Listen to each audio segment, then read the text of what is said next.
Honorable members, we have still a small shortage. Let's have the quorum bell rung for 14 minutes.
Party whips, it's the expectation of the chair that you should be whipping your members in.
Yes, honorable members, I think we can proceed. We do have quorum now.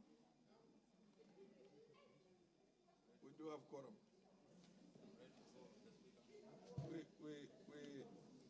We do have quorum. We can proceed now. Order number 1, administration of oath. Order number 2, communication from the chair.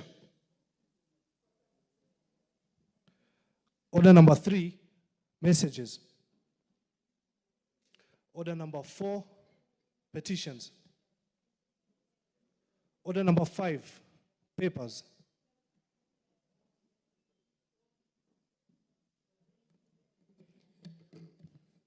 Honorable Speaker, I beg to lay the following papers on the table of the House today, Monday, November 25th, 2024, evening sitting.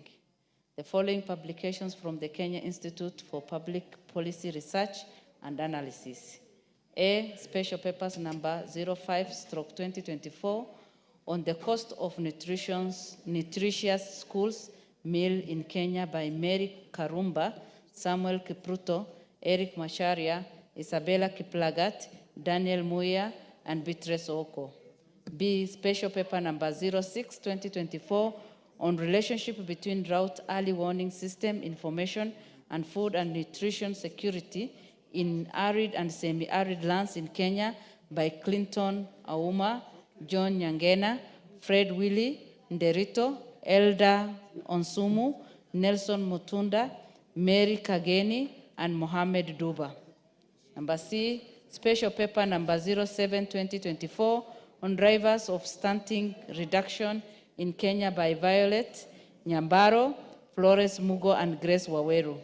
Number D, special paper number 08-2024 on effect of cash transfers on food expenditure, dietary diversity, and nutrition status of beneficiary households by Samuel Kipruto, Davis Milimo, Richard Obiga, Isabella Kiplagat, Mary Karumba, Martin Kabaya, Irene Nyamu, and Eric Masharia. Number E, special paper number 09-2024 on effect of access to clean and safe, adequate, reliable, and affordable water on child nutrition in Kenya. Number F, special paper number 10/2024 on food and nutrition security in Kenya, embedding nutrition element within the 4 pillars of food security in the counties by Peter Kipkorir, Hilary Wahungu, Jacinta Ali, Eunice Mulango, Gideon Nyakundi, Isabella Kiplagat, Mary Njeri, Juma Washilonga, and Eric Masharia. And number G, special paper number 11/2024 on status of food and nutrition security in Kenya, and implementation of the framework for harmonizing nutrition indicators by Gideon Nyakundi, Alan Gaduru, Samuel Kipruto, Isabella Kiplagat, Japhet Kangede, Eunice Mulango, Damaris Mulwa, and Dora Momanyi. Number 2, 19th edition of the biannual report on the status of alcohol and drug abuse control in Kenya from National Authority for the Campaign Against Alcohol and Drug Abuse. Number 3, reports of the Auditor General and financial statement for the year ended 30th June 2024 and the certificates therein in respect of A, University of Nairobi Pension Scheme 2007, B, GOK/UNFP, a 10th country program project grant number B4210, State Department for Youth Affairs and Creative Economy. Number C, Secondary Education Quality Improvement Project, EDA credit number 6138-KE, Teacher Service Commission. Number D, East African Skills for Transformation and Regional Integration Project, ESTRIP, grant credit number IDA 6334, Kisumu National Polytechnic. Number E, Kisumu Urban Project Advance Account, CKE 1035.01.G. F, Kenya Health Sector Program Support. Number 3, Danida, reference 104 Kenya.810.0200 grant. Number G, Kenya Primary Education Inquiry in Learning Projects, EDA grants, number D991-KE and credit number 7067-KE and grant numbers TFC 306-KE and TFC 307-KE, State Department for Basic Education. Number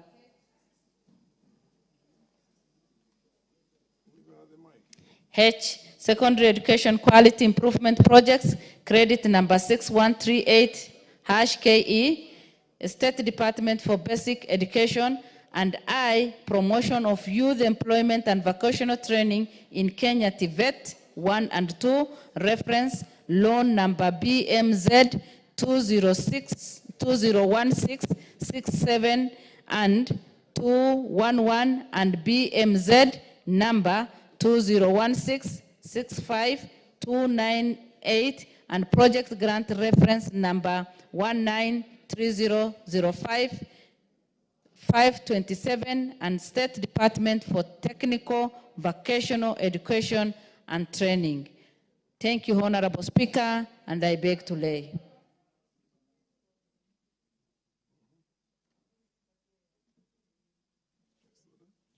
Order number 6, notices of motion.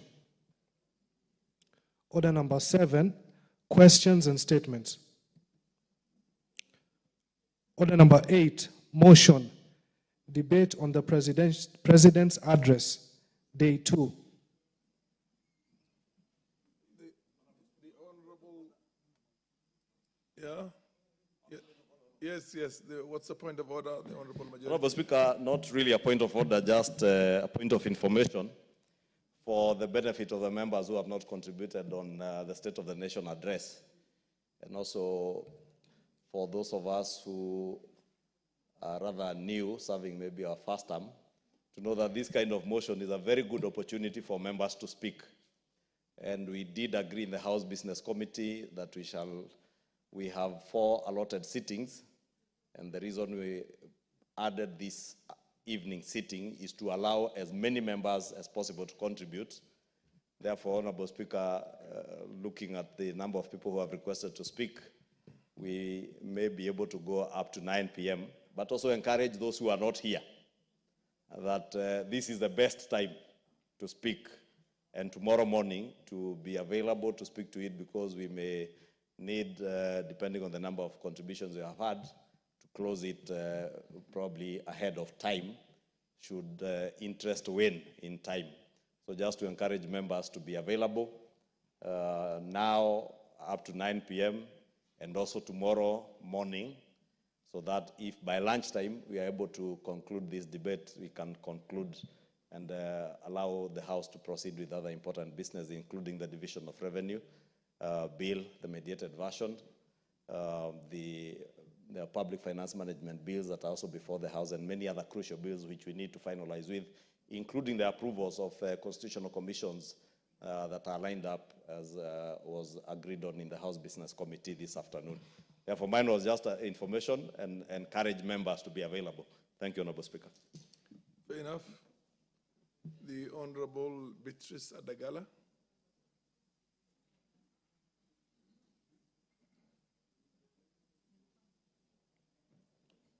Yes, thank you, Mr. Speaker, for giving me this opportunity to also speak on the President's speech when he addressed the nation in this Parliament, Mr. Speaker, sir. I want to speak on something on food security. I remember the President giving us an assurance that the food security in the country is now under control, it's stable. He assured us that there is enough fertilizer in our stores for the new year as we start planting in the new year. Therefore, we shall not have any problem with the food, even with the sugar. He assured us, a nation, that there's enough sugar, and even instead of us importing, we shall be able to export sugar out of this country. Mr. Speaker, President talked about housing. We realize that housing is a very important unit for every Kenyan. Kenyans must live in a dignified way. The issue of flying toilets are going to be an idea of the past. Every Kenyan has to live in a decent house. We support the President on that housing issue, so that Kenyans can live in a dignified life. When it comes to, he talked so much about corruption.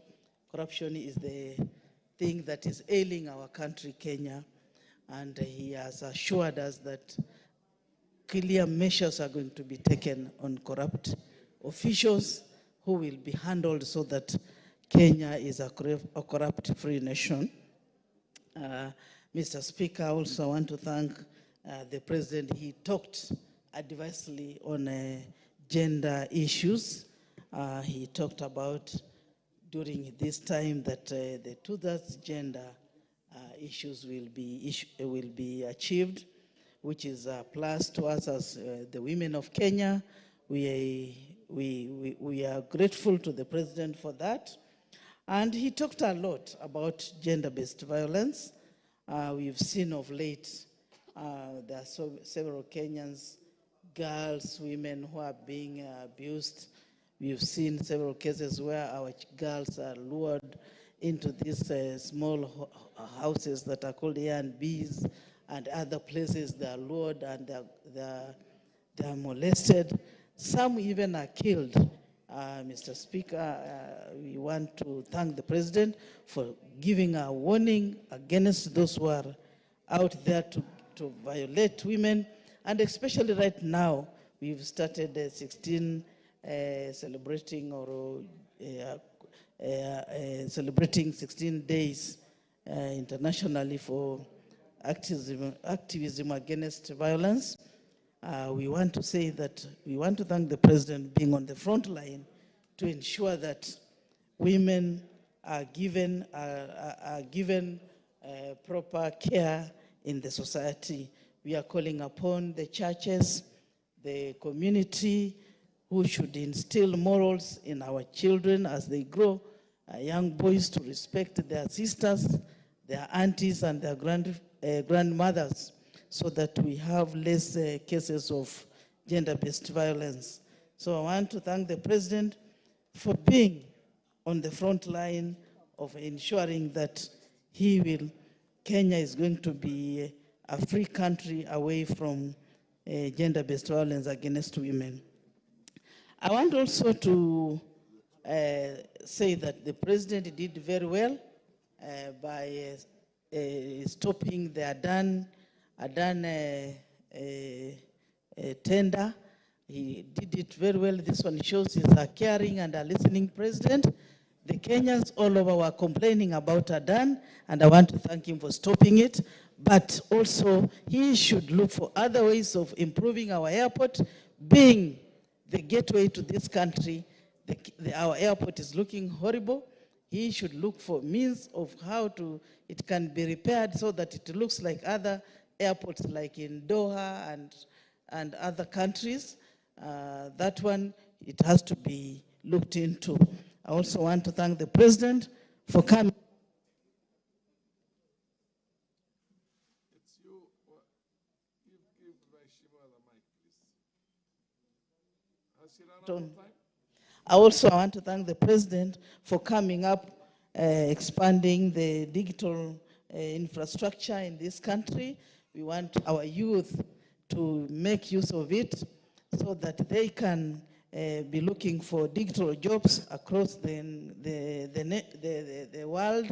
And we insist that if all those computer labs are built in every ward, then it will be a plus to our youngsters who will look for digital jobs and also market our things, our bananas, our foodstuffs, and other things that the women do to ensure that our life is improved economically. Thank you, Mr. Speaker, sir. The MP for Limuru, Honorable Kiragu, followed by the MP for Turkana Central. Thank you, Honorable Speaker, for giving me a chance to give my comments on the presidential address. First of all, I want to thank the President for his address. This was an address that was candid, he was bold, and he was honest on the issues that the public has been concerned about.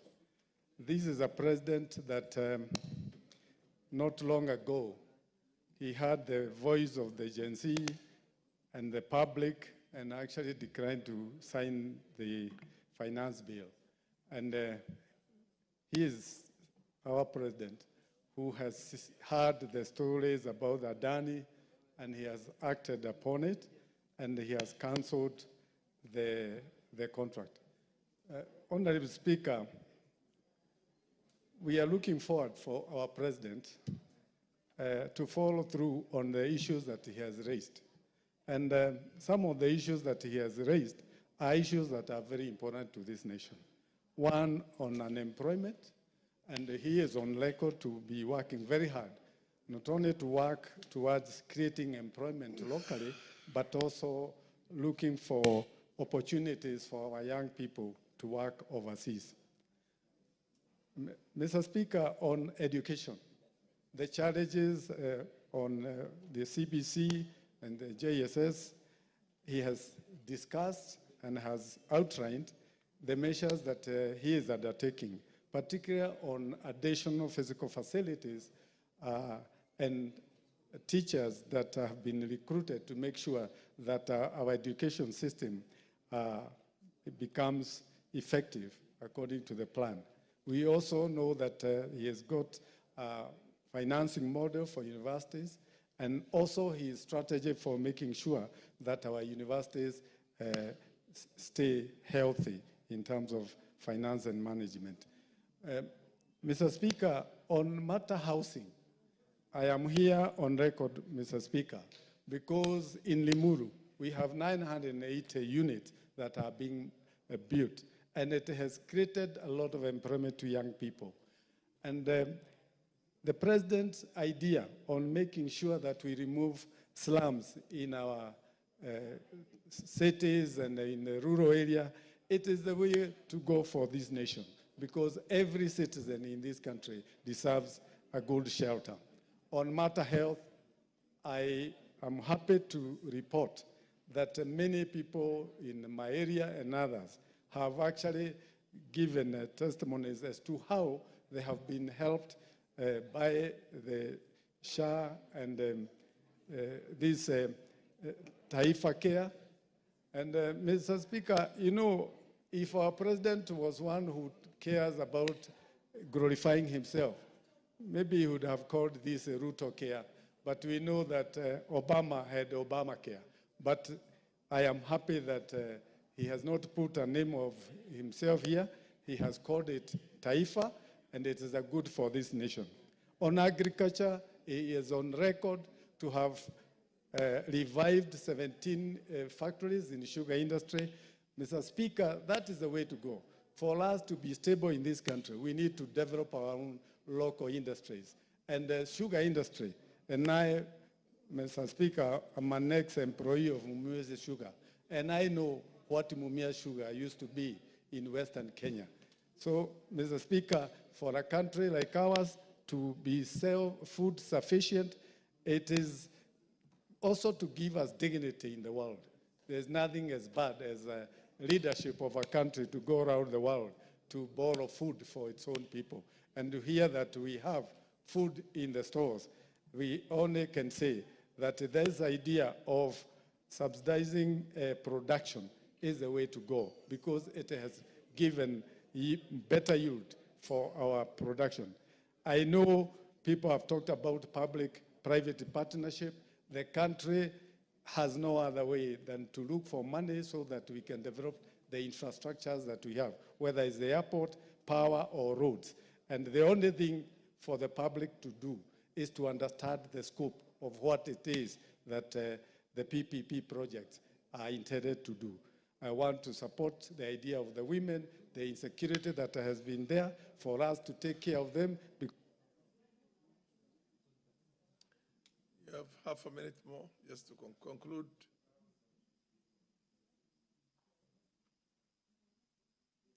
Thank you. I was just saying that on the matter women, we must take care of them. They are our mothers, our daughters, and to make sure that they feel safe in this country. Because if we shake the women in this country, we'll shake not only the economy, but also the social fabric of our nation. Thank you. MP for Turkana Central.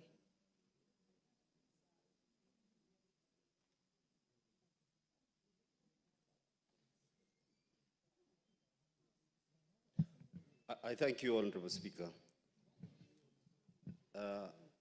First, I want to congratulate the President for the speech on the State of the Nation address, and I want to say this is one of the best speeches I have ever been able to listen to and get a lot of content, either because I'm a first-time MP or because when I listened even to the other speeches before, to me, this was the best.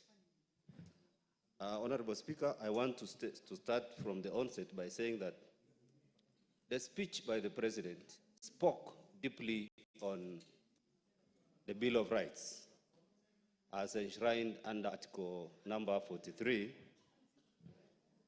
Honorable Speaker, the Bill of Rights is justiciable, meaning anyone can take government to court when a Bill of Rights is not addressed. And Honorable Speaker, under Article 21, sub-Article 2 of the Constitution again, the government has an obligation to ensure that this is addressed. Honorable Speaker, statistics are showing that Kenya is not doing well under this Bill of Rights. If you look at the report by World Bank 2023, it says 32.1% of Kenyan population lives below the international poverty line of $1.9 per day. The report by UN OCHA also says 4.4 million people face acute food insecurity by 2023 due to prolonged droughts. Also, our Kenya National Bureau of Statistics last year gave a deficit of 2 million housing units with an annual demand of 250,000 units, but we only give a supply of 50,000 of those units. Honorable Speaker, I don't want to speak on health because it is hard to learn that 66.7 years is what is given as our life expectancy by World Bank. Honorable Speaker, I don't want to dwell so much on that, but what I want to say is the President, when I listened to his speech, under paragraph 71 and paragraph 72, the President mentioned about listening and learning. Honorable Speaker, that tone in itself was very positive for us to grow as a country. And Honorable Speaker, other honorable members have been able to speak about subsidizing production. I don't want to dwell so much about it, but what is spectacular about it is seeing 17 factories, sugar factories, roaring, coming back to life and giving a lot of life, quality of life to our people. I was in Kericho and I was told in a week, 90 million Kenya shillings is dispensed to people there from sugar, those sugar farmers. And that is a positive. Honorable Speaker, I don't want to talk about Taifa Care, which I will call maybe Ruto Care, because this House is discussing about the Cancer Prevention and Control Bill. And as a result of this Taifa Care, we may be able to say that we will achieve something. Honorable Speaker, I just want to conclude by saying that because of time, Ruto is a great leader. And where we are working as a country, we are working from what we will call a comfort zone to an area where we are really meeting the dividends of development, Honorable Speaker. And I want to say that we are in the right trajectory, Honorable Speaker, and this is the road not taken. And Ruto has chosen to take this route. All these other manifestos, Honorable Speaker, were speaking about housing, was speaking about universal health care. They were speaking all this, but none of those manifestos, even the Jubilee manifesto, was able to deliver on this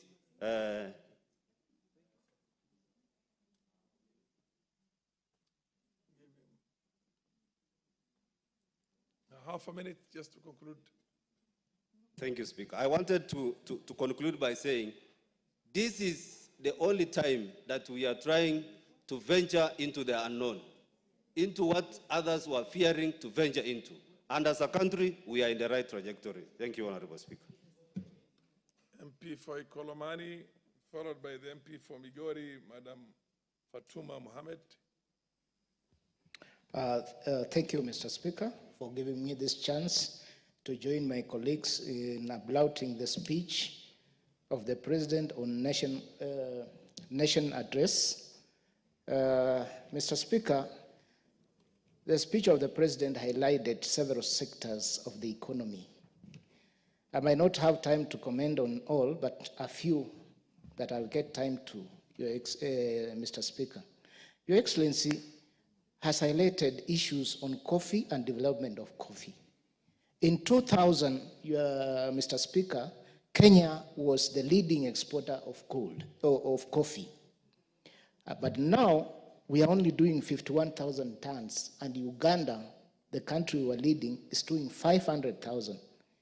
The allocation of more money in coffee from 2.7 billion to 6 billion, Mr. Speaker, is the right way, right path for development of coffee. I encourage more money going into coffee sherry, Mr. Speaker, to provide seeds like the Uganda was done to farmers for free. Mr. Speaker, this will see more foreign currency coming in, Mr. Speaker.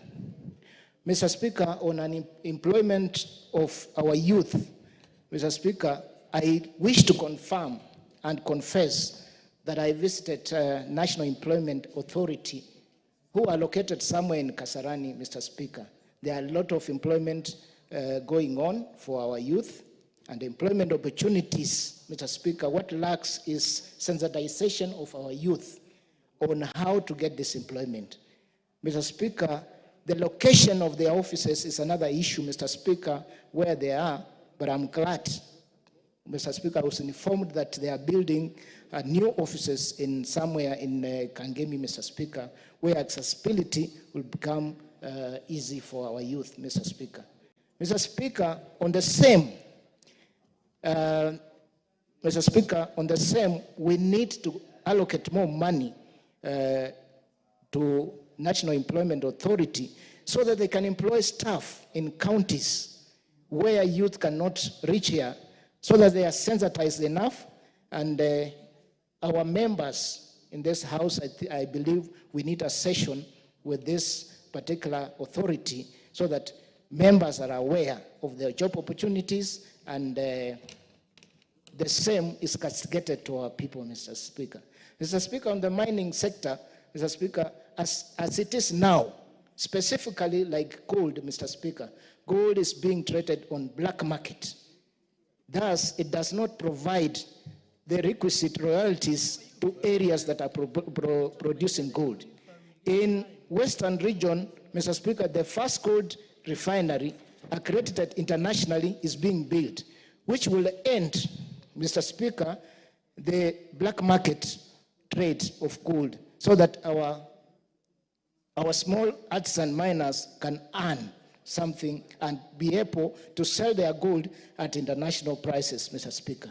Mr. Speaker, there is a set of laws that is coming to this house, both by private members and the government, Mr. Speaker, to regulate and make sure we bring together artisanal miners into cooperatives so that they can realize the value of what they mine and what they work for, in, Mr. Speaker, in the sector of gold. Mr. Speaker, let me also talk about education. Mr. Speaker, this is a sector which is consuming a lot of money. Mr. Speaker, the efforts being done by the government by employing more teachers is applaudable, Mr. Speaker. But, Mr. Speaker, there are still challenges that we need to overcome. Mr. Speaker, I'm happy that the Ministry of Education and Treasury are taking efforts to make sure more infrastructure is done in this school to accommodate this, especially the JSS students, Mr. Speaker. Mr. Speaker, it's my wish that the JSS, because of the curriculum that they are undergoing, they should be accommodated in secondary school, because in next year we shall not have Form 1s, Mr. Speaker. This is an area I think, Mr. Speaker, needs to be looked at. And the manner in which construction of new classes is being done, Mr. Speaker, needs to be up.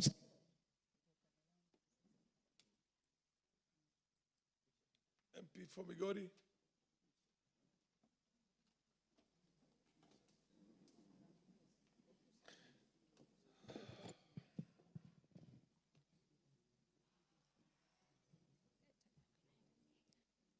Thank you, Mr. Speaker, for this opportunity. I stand to support with positivity the statements of the President of the Republic of Kenya. Mr. Speaker, I am a Muslim, and in my religion I'm taught that when something is good, please do not make it muddy. Honestly, for the first time, I agree in totality with all the issues that the President touched on. And with sincerity, I think majority of Kenyans are equally happy. But there must be a few who are not happy, and that is normal. But at the end of the day, the President is a politician, he must have critics, and that is okay. But as Kenyans, I want to tell my fellow Kenyans that this country does not belong to the President. He cannot think for us. We need to think together and criticize positively. We need to give ideas. Don't just criticize with no good idea or new idea. So I stand here saying that I am in support of the Taifa, Shashi, whichever name it may be called, it doesn't matter, because any name you give to a flower, it will still smell the same. So this health cover is going to help wananchi. Personally, I know that I'm being deducted 27,000 from my salary to go towards this health cover. Any citizen with sober mind cannot say this idea is not noble. After all, majority of us are not working. The few of us who are working, we are saying, please, Mr. President, take that money off my salary and let Wanjiko and Atieno and Amina get health cover that will work for them. I support that system. Mr. Speaker, I also stand here to support the idea that truly the dollar has gone down. I am a witness. I bought a few things in January last year, and by the time I was paying, I really cursed the President. This year, little did I know that he was working on this. I really wish I'd stayed to buy my stuff that I bought at that period, because now the dollar really is shining. So, Mr. Speaker, I appreciate that effect that the dollar is now at an affordable rate that makes even food stuff go down and business workable for us. Mr. Speaker, I'm also in support of the security system that Mr. President was talking about. Truly, our girls and women are now being threatened by these unnecessary deaths that are occurring in the country. But I also want to urge the churches that this is where you are needed most. And I'm begging the churches that please, our religious leaders, kindly let us concentrate on godly affairs. I agree that it is your responsibility to check on the government and the leadership of this country. But look at our girls who are being killed every day. What do you do on Sunday when they come? What do you teach them when they come? In our mosque, what do we tell our girls when they come for prayers? That, dear girls, the government cannot protect you when you enter a lodging with the wrong man. The government will only catch that person after killing you, and the President will not be able to pay your family or give life back to you. So it is the responsibility of our parents, as the parents, and responsibility of the churches, because they are supposed to give direction. As leaders, there's very little we can do other than speak about it in public barazas. But what will I do if Fatuma decided to walk in with the wrong man in a wrong place at night? So my dear girls who are in school, my dear parents who are out there, this responsibility is yours, and the government's responsibility is very limited, other than give a speech and say, we will see what we can do about it. Mr. Speaker, I want to appreciate also the fact that the security generally in Kenya truly is not good. But this is the effect of non-employment. And unemployment can only be solved when the dollar is down, so that the investor will have confidence to come to Kenya and invest. When security for a person who wants to come and invest here is guaranteed, and when the condition for doing business here is manageable. So I would request the President that there are too many licenses that those who want to do business who come from outside to come to this country want to do business here. There are so many people in middle that make it very difficult for an investor even to be licensed. So I'm requesting the President also check into this so that we can have an opportunity to get this investment so that the jobs can be created. I come from sugarcane farming area, which is Migori County, and I'm very happy that Sony Sugar Company will now be working again. So job employment, I believe our farmers will be very happy. For the first time, they'll be getting their payment, and I congratulate the President, and I pray that may Allah give you more guidance, and may He give you people who guide you to do the right thing than those who just criticize you. Thanks to God.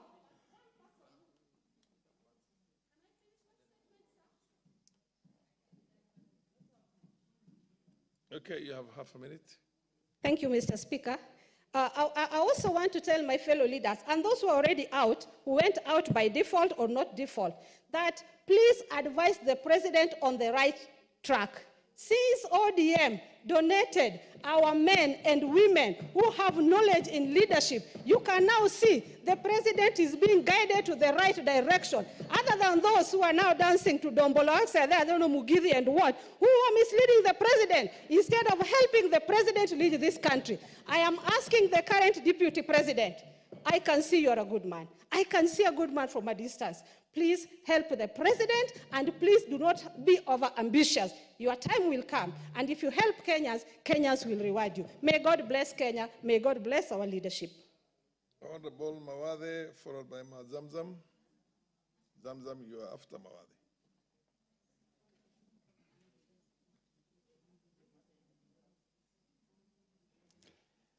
Thank you.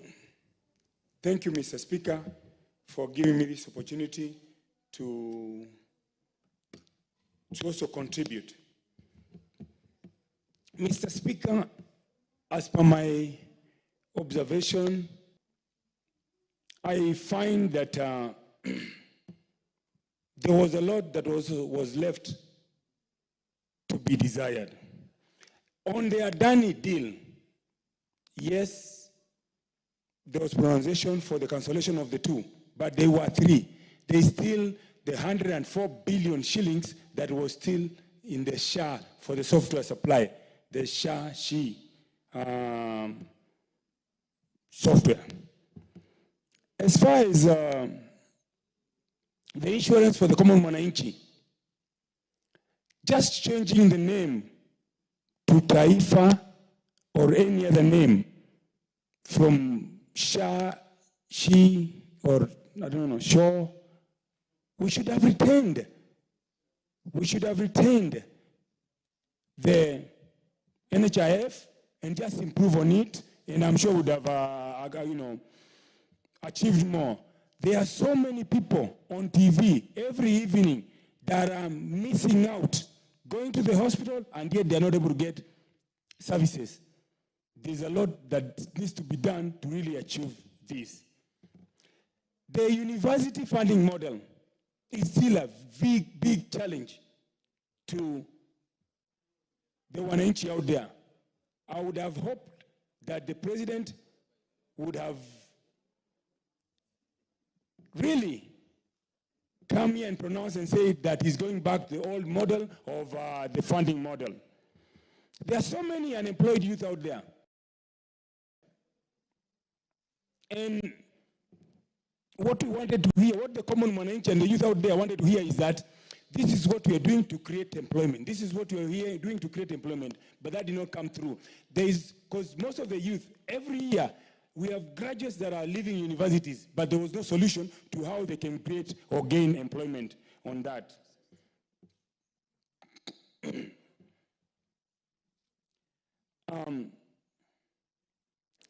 Kenya, the cost of electricity in Kenya is very, very high compared to our neighbors. The industries are fleeing the country to go to our neighboring countries because of the high cost of electricity. I was hoping that the president would come here and say that we will reduce the cost of electricity so that we're able to at least attract more industries. That way we are able to at least create jobs. There are so many companies in my area, in our area, Mukuru kwa Ruben, that have left the country and gone to Rwanda and Tanzania, especially the EPZ. The cost of living. The cost of living is very high. There is no liquidity in the country. The common mwananchi doesn't have money in his pocket. And what matters for most part is how much you are able to retain. But if we keep on squeezing the common mwananchi's payslip and taxing them, then they'll not be able to have sufficient to be able to really afford an amicable living. Cost of doing business also in Kenya is equally high because of various licenses that you must acquire before you can be allowed to really do business. And that's why the foreign investors are hesitant to do business. If you notice, there was a lady on TV yesterday night, who was talking about how her property was grabbed by people here in the CBD, and nobody is there to help her. Somebody can just come and bring goons, since they can afford 60 goons, and not everybody will afford, and she was kicked out of her business, and yet she had a 10-year lease, having stayed there for only 2 years. Thank you, Mr. Speaker. The Honorable Zamzam, and then followed by the Honorable Mwaliu. Asante sana Mheshimiwa Spika, na mimi niweze kuchangia kwa hotuba ya rais aliyotoa wiki iliyopita. Mheshimiwa Spika, Mheshimiwa Spika, mgala muwe haki yake mpe. Kwa mara ya kwanza mimi nataka niseme katika bunge hili kuweza kumsikiza hotuba ya rais na vitu ambavyo amevifanya Mheshimiwa Spika, si kuvifanya kwa maneno, kwa vitendo ambavyo tumeviona Mheshimiwa Spika. Kwanza niweze kumpongeza kuweza kutoa ajira kwa vijana wa taifa hili Mheshimiwa Spika. Mimi mwenyewe nimekuwa katika sekta ya ajira kwa miaka 25. Mheshimiwa Spika, niliweza kuwasafirisha vijana 65,000 wakaenda kupata ajira nje. Na naona mkondo huu ambao rais amechukua, hata ukiangalia katika mataifa ya Philippines, Indonesia, India, wote wameshika ile market ambayo iko katika Middle East Mheshimiwa Spika.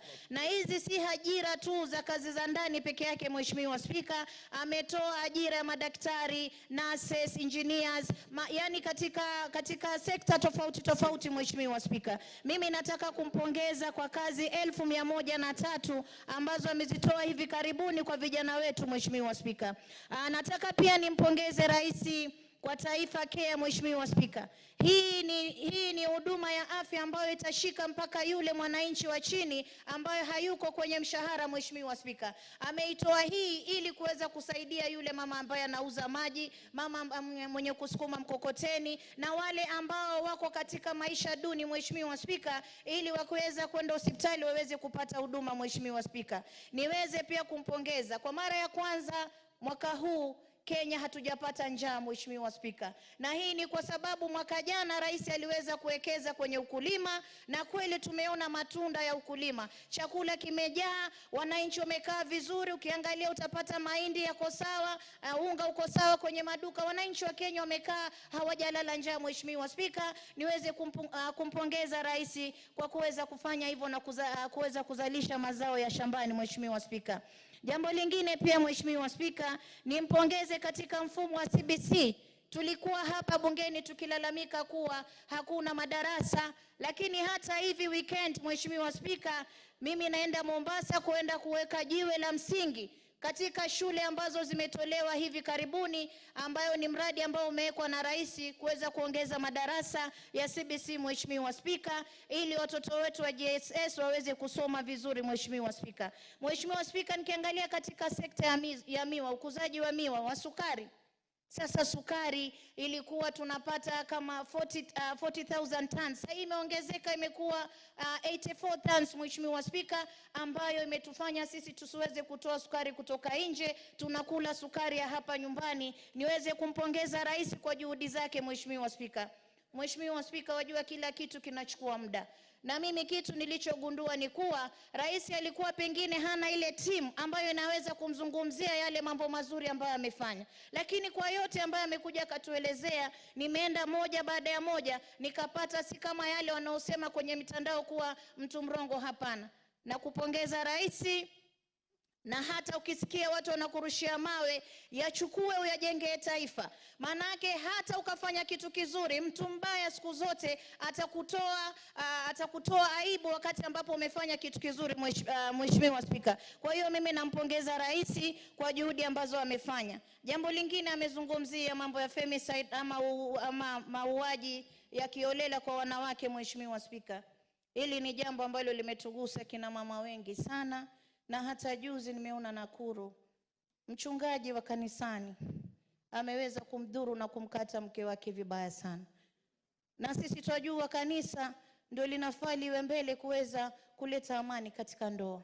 Si yeye tu, kuna wengine ambao sio katika makanisa lakini wako kule nje ambao wanaua wanawake. Mheshimiwa Spika, Rais ameweza kuzungumzia jambo hili na ametuhakikishia kuwa wanawake wa taifa hili wataweza kupewa ulinzi. Lakini kama alivyosema mwenzangu, ulinzi unaanza na wewe mwanamke mwenyewe. Usijitoe waziwazi kwenda kwenye mahoteli, kwenda kwenye BNB, hujui mtu anaenda na kumalizia huko, kisha tunaanza kusumbua president na mambo yetu ama stara zetu. Wanawake tuwe macho, tuweze kujichunga sisi wenyewe. Mheshimiwa Spika, najua alisahau kuzungumzia mambo ya blue economy, lakini nataka nipongeze mpaka waziri wetu ambaye ni mgeni ameweza kufanya kazi kubwa sana na tunaona matunda makubwa sana ya blue economy. Kina mama Mombasa wanafanya biashara na wamepata pesa za kufanya biashara. Kwa hiyo mimi nampongeza sana rais.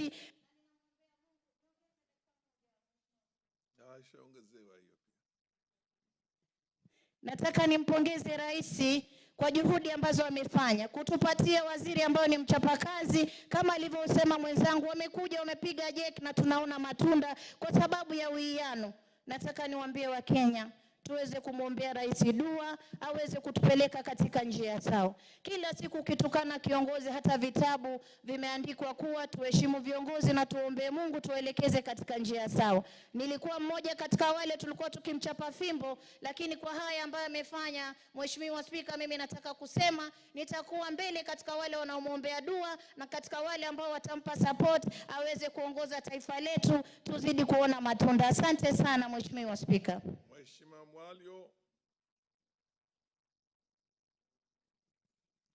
Thank you, Mr. Speaker, for the opportunity that you have given me to be able to air my views about the President's speech. I want to say that this is one of the best speeches that the President has given since he was sworn in the office. And I want to say that having said that he is listening to the people, that is a plus. Because even the Bible says that two cannot walk together until they agree. So the President has started agreeing with the common mwananchi, with the Kenyans, and they have started a discussion together. That is why he was able even to invite some young people, speak to them, and also some church leaders, speak to them, some opinion leaders, speak to them, so that we can be in the same wavelength. So, and in the conclusion, he said he will still continue to listen to them. That means he wants to move with them as he governs this country, so that he can know what is ailing the people that he is leading. And that is a plus, as I have said before. What I have seen is the best model of the university funding and the tippets. I can say that this year alone, I have seen a growth of the tippet that is in my constituency, which I started in 2018 when I came to the office in 2017. And for the first time, I had only 500 students for 5 years.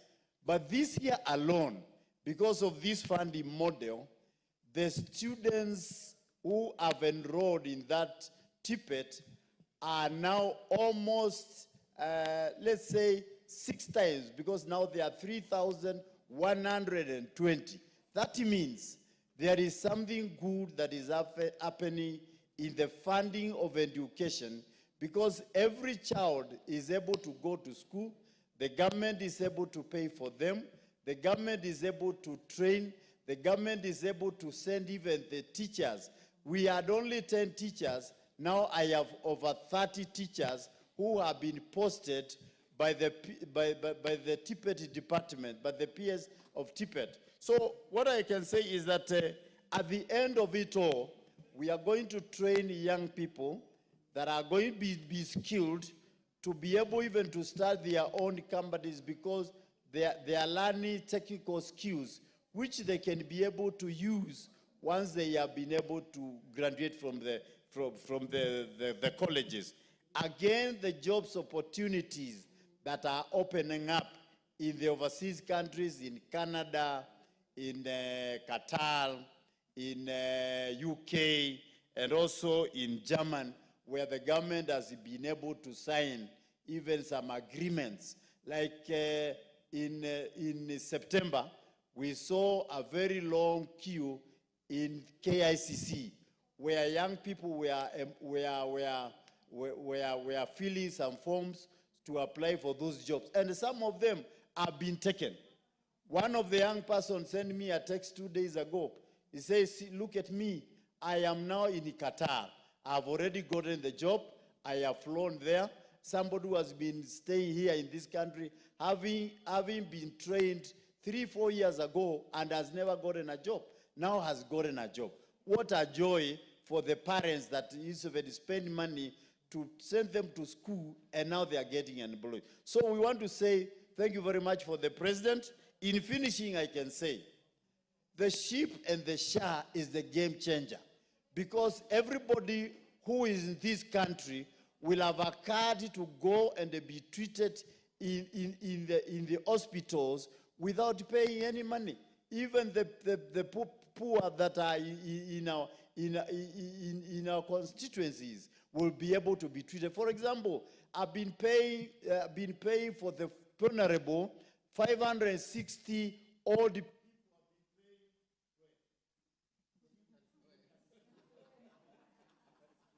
Give him half a minute. Half a minute to conclude.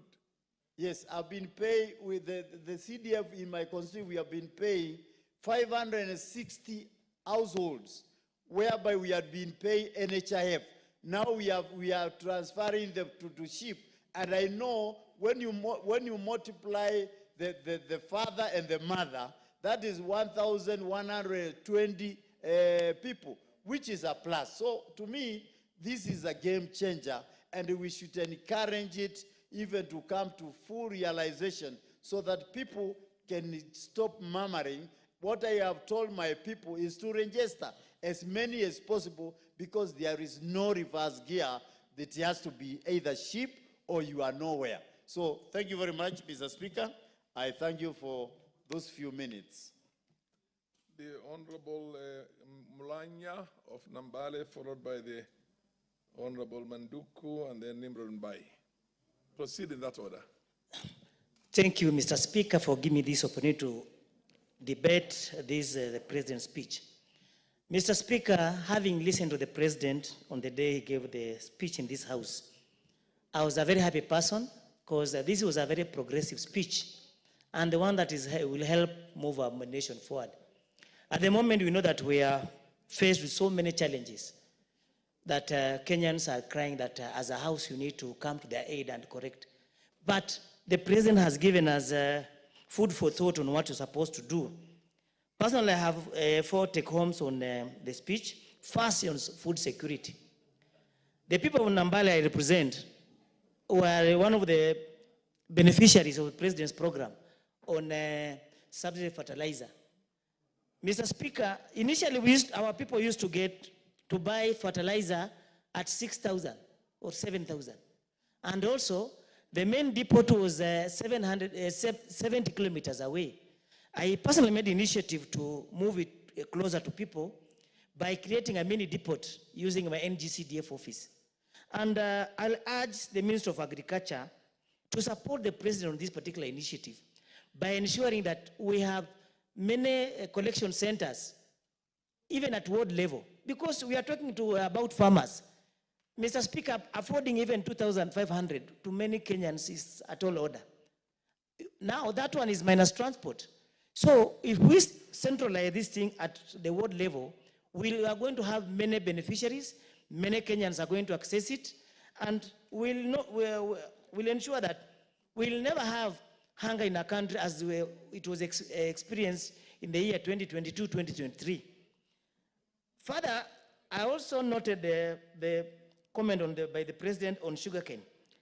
Coming from sugarcane belt, Mr. Speaker, I'm a happy person that the president put ink on the sugarcane bill. Now we have the Sugarcane Act. This act is going to help control the production and sale of the sugarcane in this particular country. The president was also very progressive by encouraging Kenya that instead of being sugar importing nation, let's be sugar exporting nation. By doing so, the production is going to increase. We are going to have many factories. And by doing that, we are going to create many jobs and even improve on our GDP by exporting sugar from our country.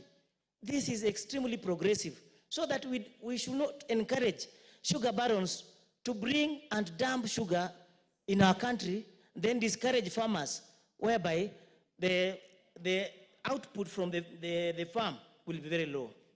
However, Mr. Speaker, still on the sugarcane production, I'll urge the Minister of Agriculture to ensure that as we put in the Sugarcane Act, let's ensure that we control the price of patronage for the farmers, so that a farmer does not go home empty-handed after toiling for 18 months to ensure that he produces sugar and supports the economy of this nation. Mr. Speaker, again, the other issue was on corruption. The president again gave us a take-home, and he challenged the House that why should we have election petitions concluded within 6 months? And yet, we have corruption cases taking 10 years. If we reflect back, the period when election petitions were not controlled, the period within which election petitions was concluded was not controlled. We note that a member will serve a whole term while the petitioner is still struggling in the court corridors. So also, this one has helped reduce election malpractice. And by reducing the period within which to litigate on corruption cases, it will help our nation by discouraging people from engaging in this vice called corruption. Lastly, Mr. Speaker, on the issue of universal health care, there's a positive that the president is encouraging Kenyans to embrace this particular mode of financing a health system in this country. The president's wish is to have all Kenyans access free health care in this country. We note that under the Taifa Care, when you register today, you get service today or tomorrow. Compared to that to NHIF, you register, there's a grace period of 6 months. So before you can get service, we say this is a plus. I encourage. Okay. Honorable Manduku, followed by Madam Sioi. Oh, Nimrod. Yes, Nimrod. Thank you, Sioi, Mr. yes. Speaker. Mr. Speaker, having had the advantage of listening to the President's speech and having read the actual speech, I want to confirm that from where I sit, the speech was factual, it was persuasive, and it touched the pulse of the nation. In fact, by his own admission, and as captured in paragraph 7, the President, for once, listened to the people. And it's not just in the delivery of the speech, but even the style in which it was written, and the context and the content therein. Having said that, Mr. Speaker, and reading this speech again and again, I can see that the vision of the President is that Kenya should be on the right trajectory. Let me highlight some of the areas that I think the President should have improved on. Mr. Speaker, on the issue of Taifa Care, most people may want to understand that this model is largely borrowed from the United Kingdom's health service model, the NHS. But the concern of most Kenyans, and especially the people whom I represent from Nyeriva Masava, is on the coverage, the access, affordability, the quality of the healthcare, the transition from NHIF to SHIF, the sustainability of this system, and largely, how inclusive this system shall remain. On the issue of the economy, which the President aptly captured, people are still concerned about the cost of living, job creation, debt management.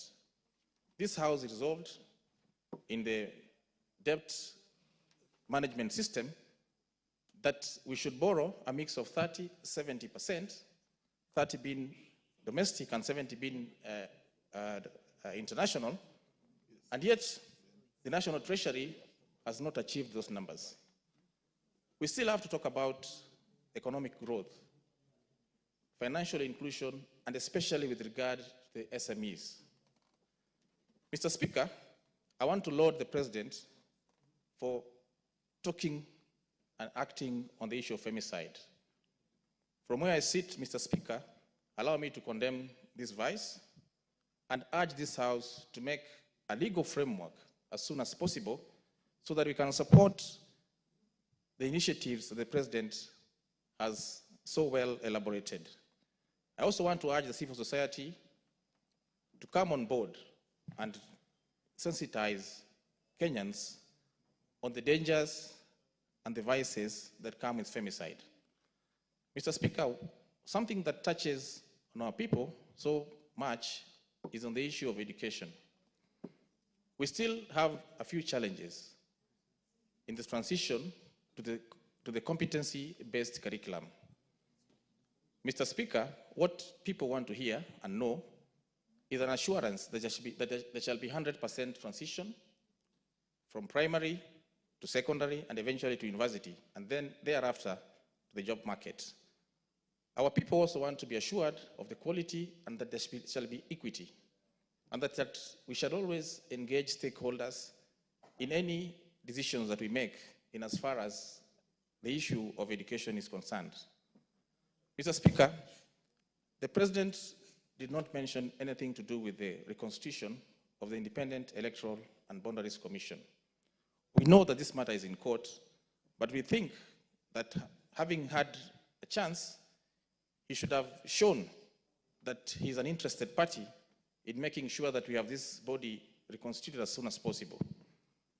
He also did not mention where all his vision lies or aligns with the Vision 2030, which we know is the economic blueprint that this country so well adopted. Lastly, Mr. Speaker, on the issue of housing, I would urge those involved to fast track the agenda and make sure that as soon as possible, we have as many houses being built so that they can have the economic stimulus that was supposed to inject into the economy. Having said that, Mr. Speaker, on a wholesome, I want to thank the President for listening to Kenyans for once. Thank you, Mr. Speaker. Honorable Nimrod, and then COE. Thank you, Mr. Speaker, for giving me the opportunity to add my voice and the voice of the people of Kitui East in the statement of the President to the nation.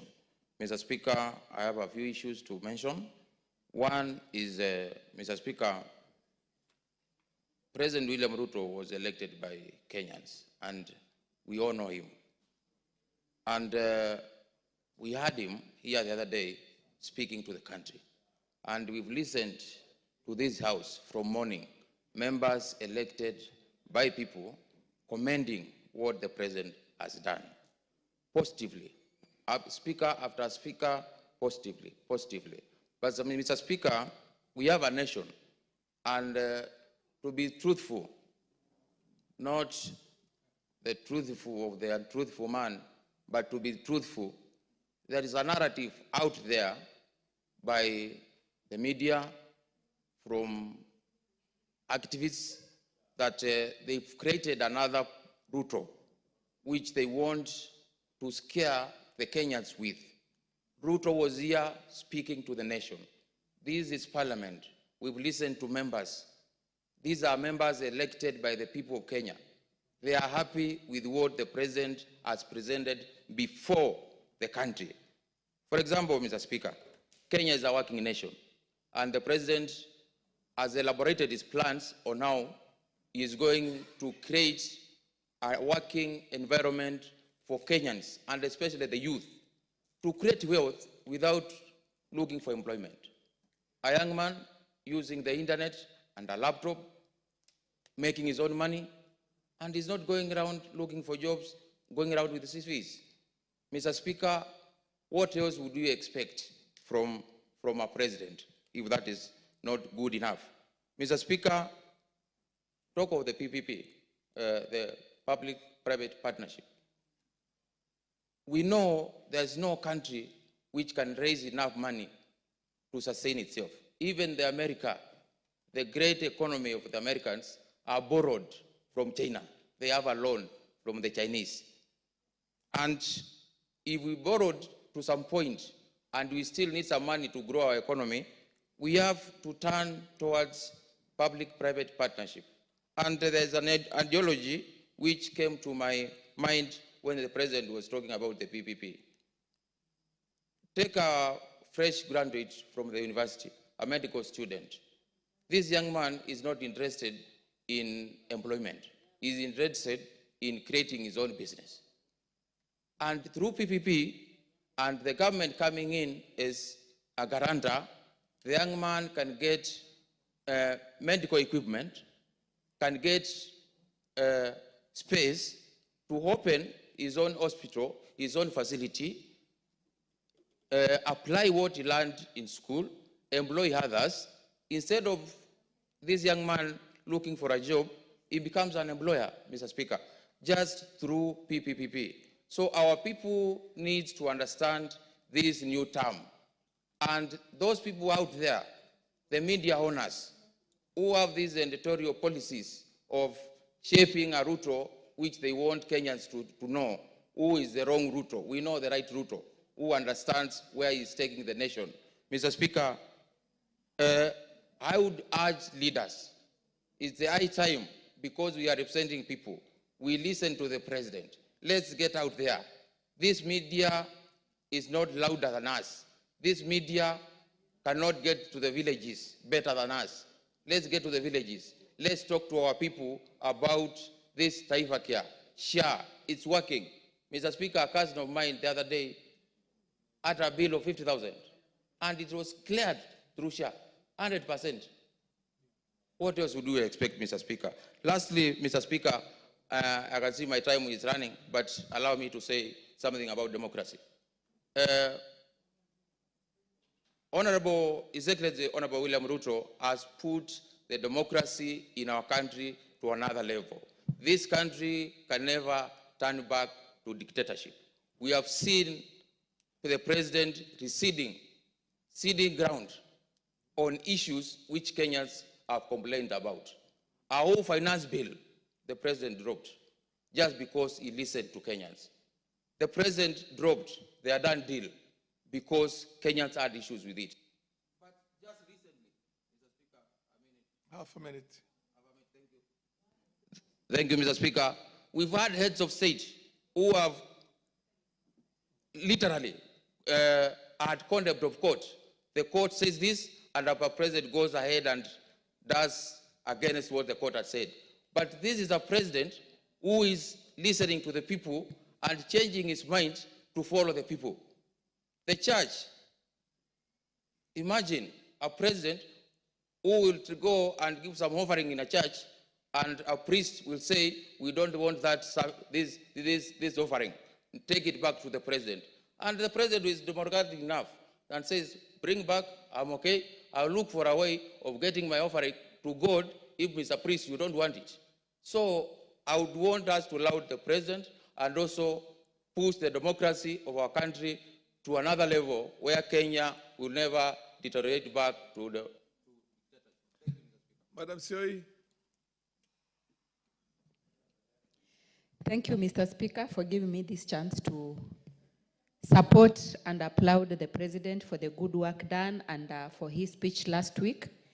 And I want to say, Mr. Speaker, if there is something that I really appreciate about our President, is the fact that he has realized that basic needs in this country has to be taken care of. And that is why he has touched each and every sector on food, on health, on shelter, and on education. And to start with, Mr. Speaker, I want to start with food sector. I come from Trans Nzoia County, where we largely depend on agriculture. And Mr. Speaker, it is prudent that when we came in 2022, maize was very expensive, and that is to say unga was very expensive. And because the president had promised to bring down the cost of unga, I am proud and happy to announce, as the president said last week, unga has gone down, and this was done through a subsidy on fertilizer. He thought it clear that it is important to subsidize fertilizer, ensure that we reduce the cost of production instead of reducing the cost of consumption. And by so doing, Mr. Speaker, at the moment we are enjoying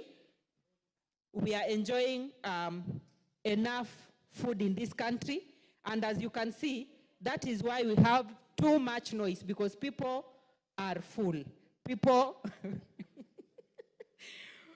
are okay at the moment. The only thing that we are still working on is to ensure that they are busy. I know when people are idle, most of the time you'll realize the noise goes up. But the president is also working on ensuring that Kenyans get jobs. And just to start with, when we came in, employment for teachers was a problem. For the longest period, Mr. Speaker, this is the first time that teachers have been employed in large numbers. And I would wish to request the president that we continue employing more teachers, because we have teachers who are almost retiring before even they get employment. So if we do so, we would have helped them, and we would have encouraged other teachers to join education career.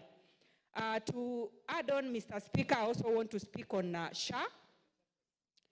SHA is very important in this country.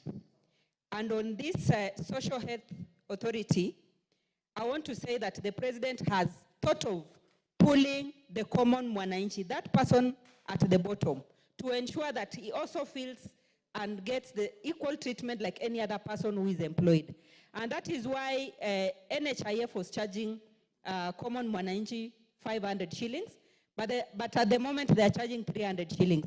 And in a scenario that somebody is too poor to even afford the 300 shillings, the government is willing and ready to pay for those ones who are not able to pay.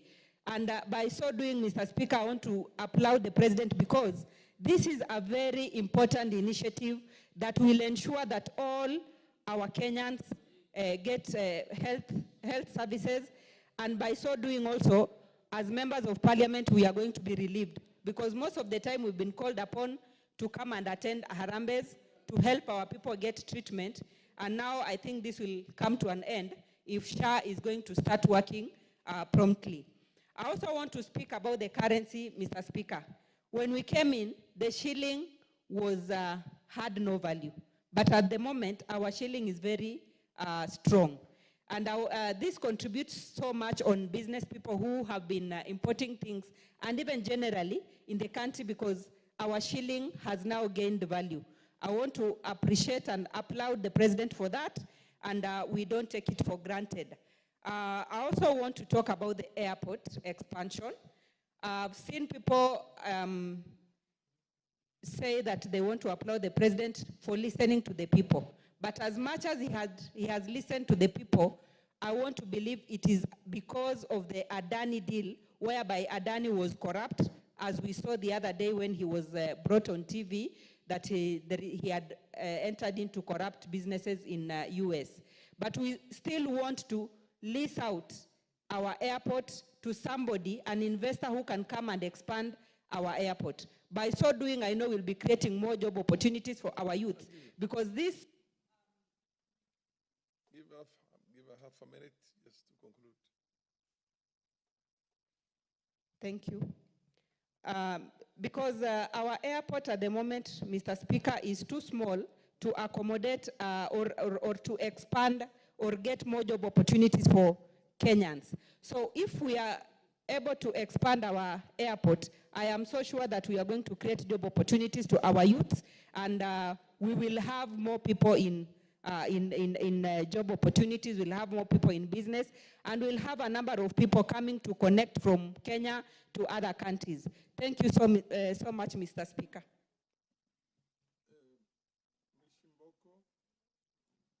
followed by Ruwaida, and then Naomi Wako. Proceed. Asante Mheshimiwa Spika. Mheshimiwa Spika, nitoe kongole kwa hotuba ya Rais Daktari William Ruto, na katika hotuba yake amezungumzia mambo mengi sana. Jambo la kwanza niweze kukubaliana na yeye ya kwamba shilingi yetu ya Kenya imeweza kujizatiti na imeweza kufika kwa dola moja ikawa 129 kutoka dola moja kwa shilingi 162. Hiyo inamaanisha ya kwamba tunaelekea katika mkondo sawia wa mambo ya kiuchumi. Hivyo basi jambo hili linaweza kuwashawishi sana wawekezaji kutoka mataifa tofauti tofauti na wale pia wanaotoka nchini pamoja na wafanyi biashara. Hivyo basi tumeona ya kwamba katika jambo hili la shilingi yetu kuweza kunawiri na kuweza kujizatiti juu ya dola, tumeona ya kwamba hata mambo kama yale tunasema Kiingereza special economic zone, kama kule kwangu Likoni, tunaona mpaka sasa takriban wawekezaji 98 wameweza kuleta barua ya kusema ya kwamba wataekeza katika sehemu ile. Hiyo inamaanisha uchumi wa taifa la Kenya utaweza kupanuka na pia ajira zitaweza kuwa nyingi kwa vijana wetu. Mheshimiwa Rais pia amezungumzia njia ya kutafuta ajira pasi na ajira zile zilioko katika taifa letu la Kenya. Na tumeona ametafuta ajira katika bara Europa, ametafuta ajira katika bara Asia na bara nyingine. Na niseme ya kwamba jambo hili ni jambo zuri, lakini tu kuna wale ambao wahusika kidogo wanamwangusha Mheshimiwa Rais. Kwa sababu nafasi hizi zinavyotokea hazisambazwi kwa njia ya usawa na uadilifu katika zile kaunti zetu 47. Haswa tukiangalia kuna kaunti kama kule kaskazini mashariki, kwa Kiingereza Northeastern, kama sehemu za Pwani na sehemu zingine za Kame. Nafasi kama hizi zinakuwa hazifiki. Hivyo basi Wakenya wanaona pengine jambo hili halifanyiki, na kumbe jambo hili linafanyika, tena linafanyika kwa hisabu za juu sana. Yaani malaki ya watoto wameenda kufanya kazi katika sehemu hizo za nje. Kwa hivyo tunasema wale wahusika waangalie wataweka Ukenya katika jambo kama hili ambalo wanalifanya. Vile vile katika kufufua viwanda vyetu vya sukari, tumesema viwanda vya sukari vinapofufuliwa, kwanza uchumi unaimarika. Pili pia tunajenga ajira. Vile vile pia tunapunguza hali ya maisha kwa Wakenya, kwa sababu bei ya sukari itaweza kushuka chini. Kama vile shilingi inavyonawirika, tunaona bidhaa kama vile unga, bidhaa kama mafuta zinaweza kushuka chini. Kwa hivyo mimi nataka niseme ya kwamba jambo hili la kuweka viwanda vya sukari kuja chini, kuboreshwa ni zuri sana. Hivyo basi tunaomba hata kiwanja kile cha Ramisi kule Kwale katika eneo la Pwani kiweze kufufuliwa, kiweze kuimarishwa na uchumi uweze kupanuka pale. Jambo jingine ambalo nataka kuzungumzia ni kwamba ni swala la elimu. Rais amelizungumzia sana swala la elimu, na akazungumzia ya kwamba kuna walimu wengi sana walioandikwa wakati wa nyuma, na hivi sasa pia walimu takriban 20,000 wataweza kuandikwa. Namwambia Mheshimiwa Rais, tunakupongeza kwa jambo hili, lakini narudi tena kusema wale wahusika waweze kusambaza nafasi hizi za walimu katika kaunti zetu zote 47, na waone ya kwamba kuna uadilifu na kuna usawa. Ile Kiingereza tunaongea tunasema equity na equality. Manake tukizungumzia uadilifu na usawa ni kwamba uadilifu kwa zile sehemu ambazo zimekuwa na changamoto zipate walimu zaidi. Swala jingine ni swala la adani. Nimpongeze Rais kwa sakata hii kwa kuweka kikomo, kwa sababu lazima uwekezaji ufuate taratibu na ufuate sheria na utumie fedha ambayo haitamuumiza mwananchi katika taifa la Kenya. Jambo jingine ni dhulma za kijinsia. haswa kwa watoto wetu wa kike. Tumeona watoto wetu wakitekwa nyara, watoto wetu wamekuwa wakiuliwa kikatili. Swala hili vitengo vya usalama lazima vijizatiti, vitengo vya ujasusi lazima vijizatiti, ili tuweke usalama wa kina mama zetu, usalama wa wasichana na usalama wa vijana. Jambo la mwisho, amezungumzia umoja. Mpe nusu dakika. Amezungumzia umoja wa taifa, na mimi nimpongeze kwa kuweza kuleta uwiano wakati tulikuwa na ghasia zile ambazo tuliona majenzi, na tunajua ya kwamba umoja wetu ni nguzo yetu. Juzi na jana, kama asingeleta viongozi wengine na tukao na uwiano, leo tungekuwa wakimbizi katika taifa letu la Kenya. Tungekuwa tunaenda Uganda, tunaenda Tanzania kutafuta makao. Kwa hivyo tunasema ni vizuri ya kwamba sote ni Wakenya, ulikuwa katika opposition ama ulikuwa katika upinzani, sote ni Wakenya na Wakenya wafaidike kwa sababu sote tunaweza kutoa ushuru.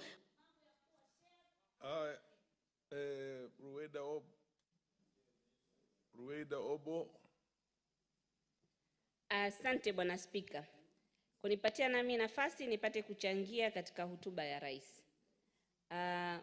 Kusema la kweli, huyu rais ni msikivu, yani anasikiza maneno. Na hiyo ni sifa ya mwanadamu mzuri.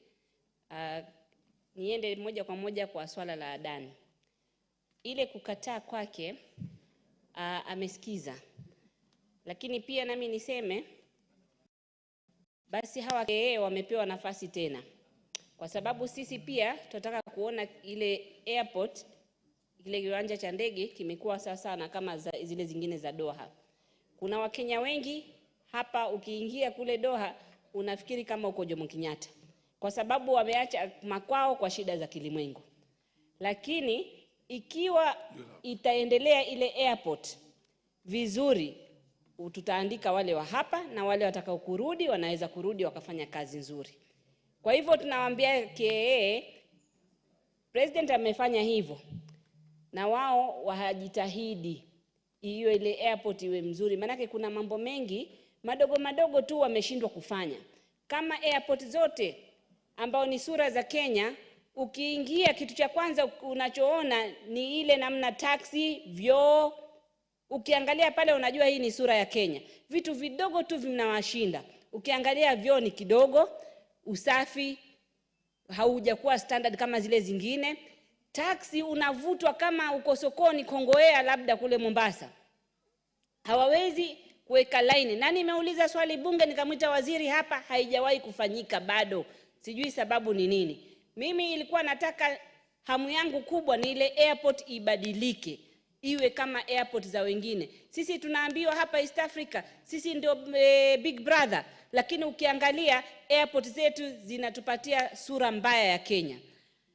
Lengine naweza kusema nimependezwa sana na hotuba ya rais na nampongeza vile alivyosema, mengi aliyosema. Kusema la kweli, anafaa kupewa muda. Akona nia mzuri ya kuendeleza hii nchi. Akipewa muda afanye, naona kutabadilika. Amezungumzia pia masuala kwamba alipoingia madeni yalikuwa yako mengi, lakini hangeweza kuongeza tu madeni kwa sababu ametumia hikma. Tukiongeza madeni tu sisi tungepigwa mnada kama nchi zingine. So Wakenya pia wataka waangalie haya mambo yanavyokwenda, tusiwe tukieka tu malawama. Tumeshukuru, lakini sahihi ametuliza Wakenya, naona wamefurahi pia. Rais pia amezungumza apunguze matumizi na ubadhirifu katika speech yake, ambayo ni jambo zuri Wakenya wanataka kusikia. Manake hii Kenya kusema la kweli tunajiweza. Inapora kweli kweli, lakini utaona imesimama. Je, kama haiporwi, si Kenya tungekuwa tuko mbali zaidi? So ni vizuri hilo swali la ubadhirifu wa pesa liangaziwe. Nimefurahi sana hapo. Kusema alizungumzia pia juu la bidhaa zimepungua bei. Ni ukweli, tusemeni ukweli, wafaa kusemwa. Kuna sehemu bidhaa zingine zilikuwa ghali kama unga, bei yake ilikuwa niko juu na sasa utaona imerudi chini. Hapo tunafaa kumpongeza. Mtu akifanya usawa aambiwe amefanya usawa. Shilingi kama wenzangu walivyoendelea kuzungumza hapa imepata thamani. Ilivyokuwa na sasa ni tofauti. Wale wanafanya biashara wanaona hiyo tofauti. Pia hapo nampongeza. Ile swala la kuandika walimu.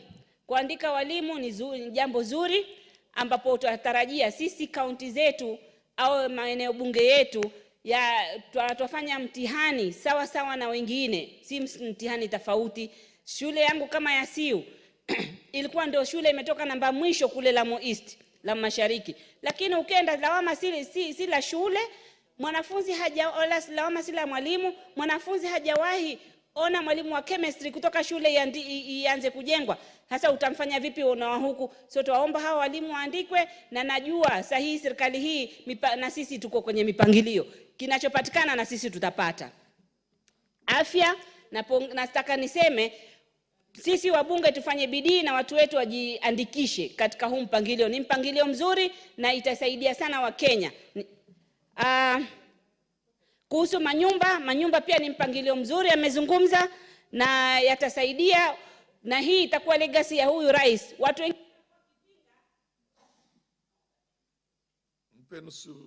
nusu dakika walikuwa wakipinga, lakini wakisema kweli hili jambo likifaulu, hii itakuwa ni legacy ya huyu rais. Amezungumza mambo ya ICT hubs. Kweli kule kwetu kama Kiunga, hilo ni jambo muhimu sana kwa sababu sisi tuko mbali na huduma center. Services za serikali hatuzipati, itatusaidia sana. Amezungumza GBV na namuona PS na IG pia nao wameshikilia kidete, na tunawakanya wanawake. Hii dunia imekuwa mbaya. Unaamini tu mtu unaenda, mambo inaharibika kisha baadaye. Na hii serikali ni ya broad based cabinet. Inaona imewakilisha wengine, wataleta Naomi wako.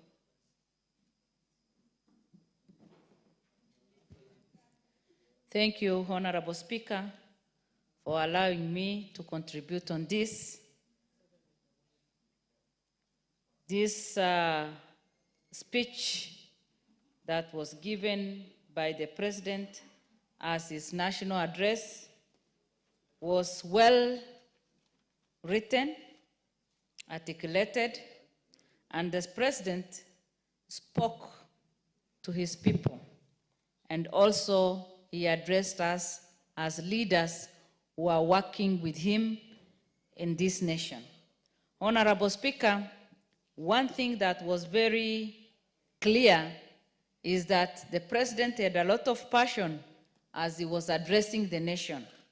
The President confirmed that he has been working with the nation, and also confirmed that he is hands-on and is a listening president. As he was speaking, he addressed national values, he addressed principles of governance, he addressed progress on international obligation. Honorable Speaker, many national address has been given. And even for him, since he was sworn in, he has done few others before. But this particular address was so unique because in his speech, he was able to touch on different areas. He captured very well the rapid change that our nation went through since he delivered his last national address. Honorable Speaker, that confirms that our President is concerned on the progress, and it is like after every national address, he knows the activities that need to take place, he knows the project that needs to be accomplished before his next address, and he knows that he needed to capture every activity, every challenge, and every progress that the country goes through. One important thing he mentioned, as I said, is that he said he has improved on his listening skills and he's listening to the people. Honorable Speaker, many are the times that we have been criticized of not listening to the ground. But from this speech, it is quite clear that our president is not walking alone, but is walking with his people. He is ready to listen, he has been listening, and actions, different actions have been taken based on different challenges that we have gone through. A listening president is a gift to the nation. Many people suffer because they have no one to listen to them. Many people suffer because nobody is ready to give them time to sit and reason with them. The fact that our president has confirmed that he is listening to us confirms that he will be able to grow trust between him and us as leaders, between him and the citizens. Again, it also confirms that communication is built and our communication will be perfected. Again, it also confirms, as a result of that, there'll be healthy working environment. Honorable Speaker, this is what Kenyans need. Because of the tough and rough time that we have gone through, the nation has suffered. And so if we have a listening president, then we are on the right track. Honorable Speaker, the issue of GBV, girls in this nation, women in this nation have suffered. And even those who are in politics have suffered in a way. But our president passionately addressed that. Now that we are in the 16 days of campaign against GBV, Honorable Speaker, we need to speak about that and condemn, and also plead with the police and all the organizations concerned, human rights and others, to take proper measures against anybody. Give 1 minute to the whip. Take the necessary action against any man, any person who violates the rights of any woman, so that we can have a good society. Honorable Speaker, I had some few things to say, but with those few remarks, even about the Adani thing, our president has made us proud. Let us work together, let us work together, let us plan to do great things for this nation. And I'm sure the next 3-4 years, Kenyans will be happy with the progress. Thank you, and I support the report. The Honorable Bernard Kitur, followed by the Honorable Mark Mwenje and Joseph Cherorot. In that order. The rest of you will come in the second round.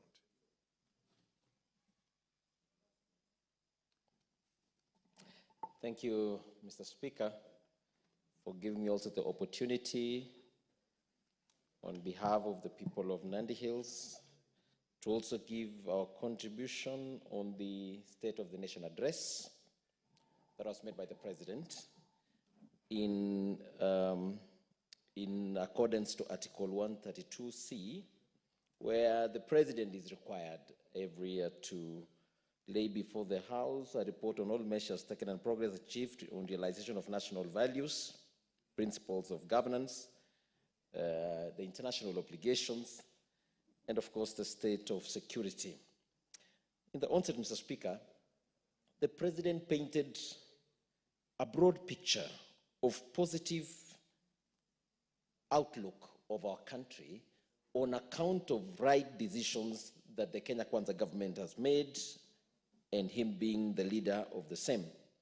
On the overview, Mr. Speaker, it is common knowledge to everyone that all the macroeconomic indicators are positive. Take the easy ones, for instance, Mr. Speaker. In 2022, when we came into leadership, the dollar rate was at around 160. Currently stands at around 130. That tells you there are positive aspects. And of course, there was a lot of complaints around that time on the cost of life that was pretty high. Importation of things was so expensive, making there was a ripple effect in the market.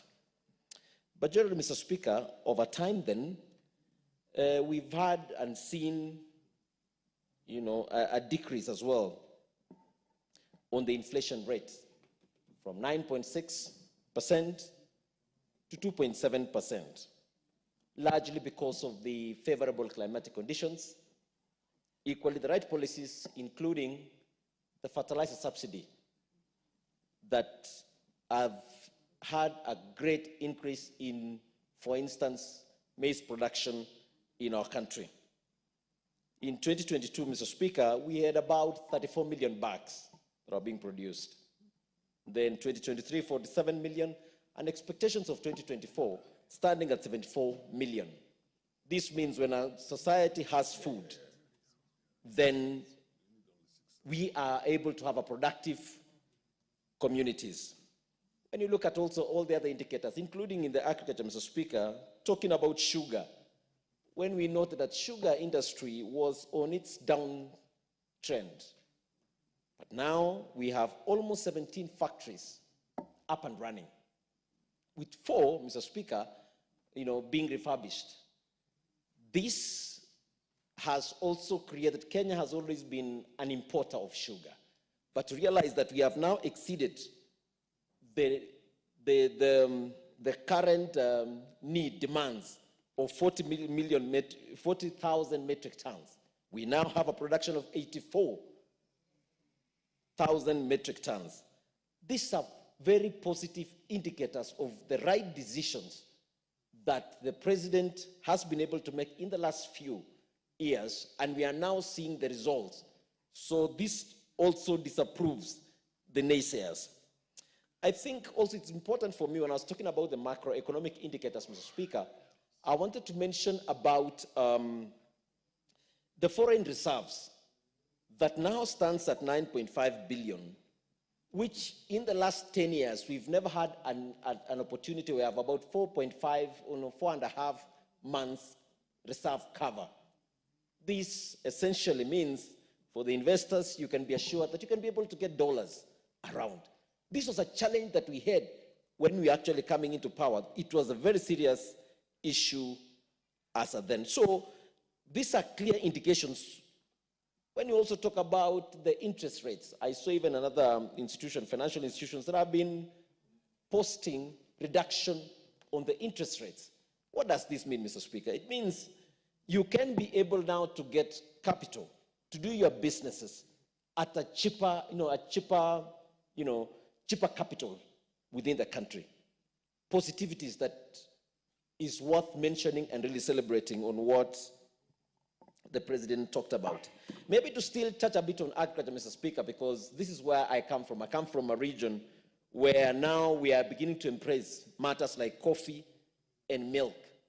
I was very impressed. Give him a minute.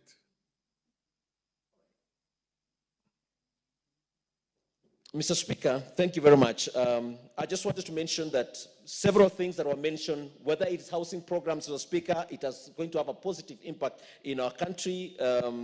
Whether you're talking about the issues of corruption, the President spoke about it. And I would like to join also to appreciate what the government is doing on that space. Finally, I want to talk about the gender-based violence. This vice must be fought by all. And I want to thank the president for taking this head on.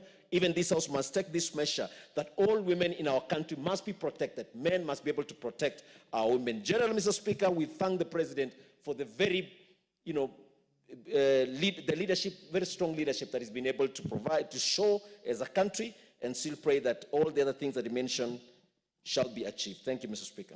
Honorable Manje. Thank you, Honorable Speaker.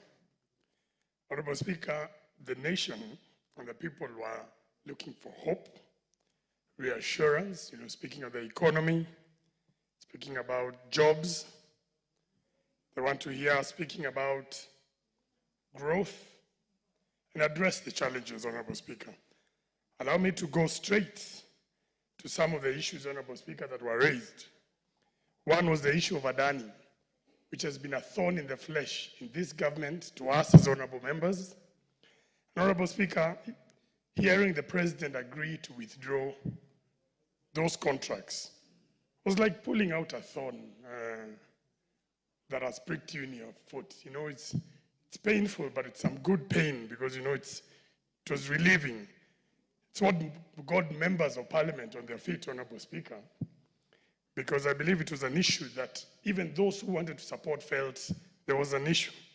Honorable Speaker, the issue of shift, which salaried workers have had an issue with, they're teething problems. The benefits seem to be taking long.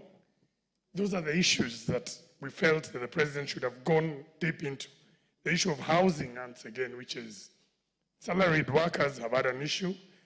But Honorable Speaker, this is an issue that will take time for the benefits. But we also need to speak to Kenyans about what it will benefit us 10, 15, 20 years down the line.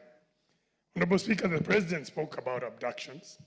I must admit, Honorable Speaker, I didn't find the response quite satisfactory unless he was admitting there's a rogue team out there that is conducting these abductions. What we've been hearing about Kizza Besigye and other persons who have been abducted, Honorable Speaker, is something that is of concern. Honorable Speaker, the president spoke about JSS education, where he's done very well with the classrooms, especially for us here in Nairobi. He's done quite a bit, and we appreciate that. The issue of university funding, Honorable Speaker, I felt this fell short. And there was quite a bit that needs to be done. Honorable Speaker, these projects that I've just mentioned are large projects. And I fear that at times we are forgetting what the common mwananchi wants, the smaller projects. Food prices, that was something very good, and we know that food prices have come down. The price of unga has come down. The issue of job creation, this is an issue where the president is working at it, but more needs to be done. The issue of other basic needs, roads, hospitals, TVETs, something that this government promised to do in the remaining constituencies that don't have TVETs. The issue of even climate resilience of Nairobi River, which we believe the government is doing very well. These are some of the things, Honorable Speaker, that this government must start looking at. These are the issues that touch on people.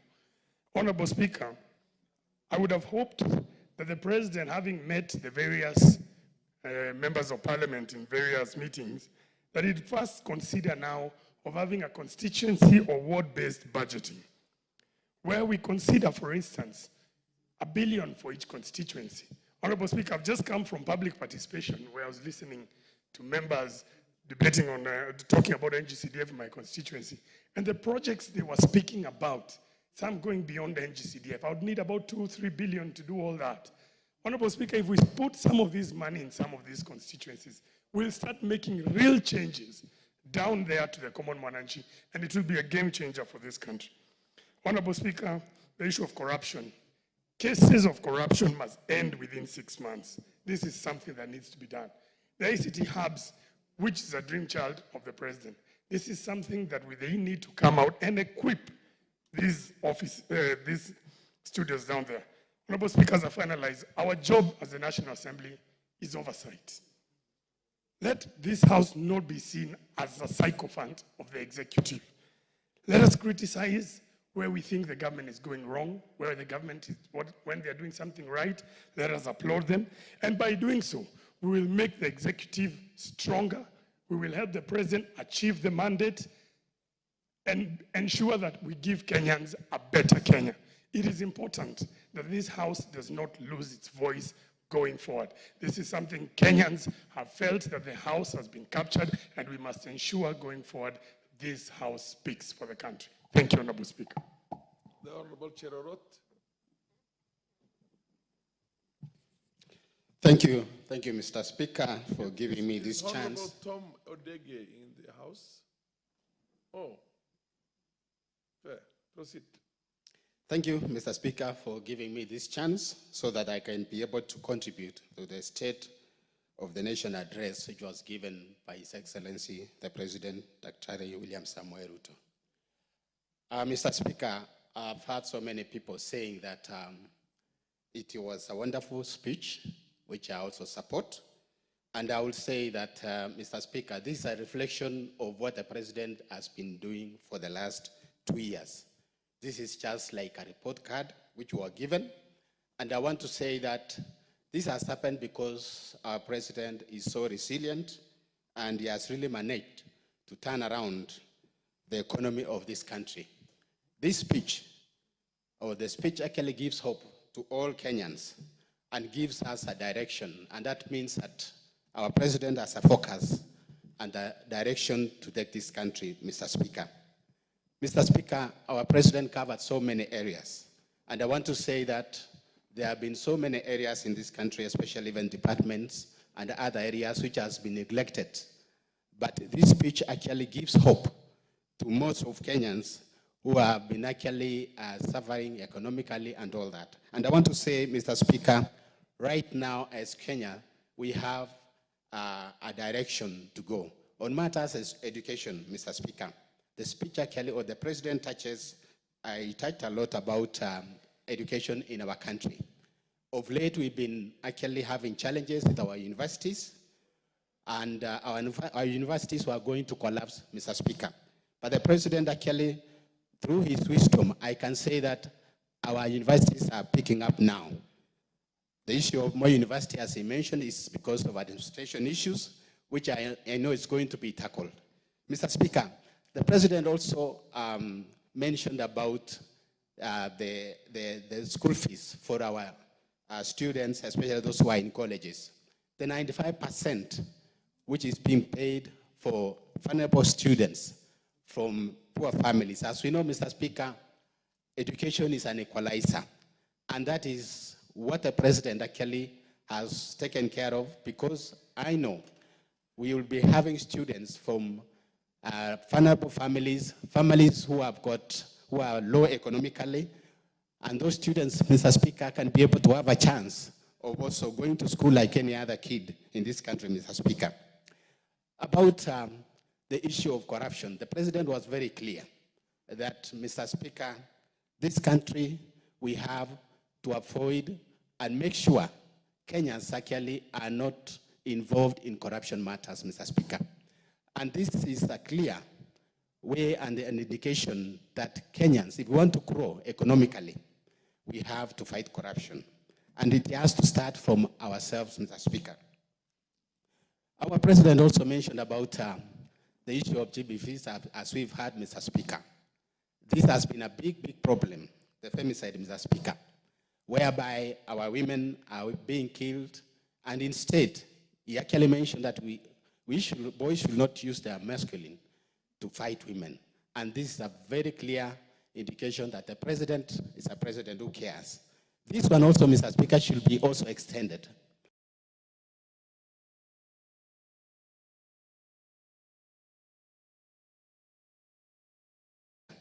There is this incident in Kiambu, which, Mr. Speaker, I would like to say that this one has to be taken seriously, whereby this house girl actually is being tortured by the employer, and she was forced to jump. She was forced to jump from 4th floor, and she broke her legs, Mr. Speaker. So, Mr. Speaker, I want to say that this country, we have a listening president. The issue of Adani, which was mentioned also, the president had to cancel. And I want to say this was a challenge maybe from the PPP Secretariat and those who are handling. And it's a lesson for all of us, Mr. Speaker, that if there is any PPP to be handled in this country, it has to be taken with all due respect, and due diligence should be done. And all the PPPs, we should ask ourselves whether it has value for money. And I know with that, Mr. Speaker, we'll be able to develop as a country, and this country will be able to go to the higher level. For that reason, Mr. Speaker, I want to congratulate the president for taking us. The Honorable Member for Nyatike, followed by MP for Kisauni and MP for Sigor. We'll go in that order. We still have a few more members who will have a Ruku, you will have, Elakumentare will have, all of you will have. Proceed, Yakundi SM. Okay, thank you, Honorable Speaker. If you take as little as possible, it's okay. Now. Thank you, Honorable Speaker, for giving me this opportunity to react on the speech which was delivered by Head of State in this House.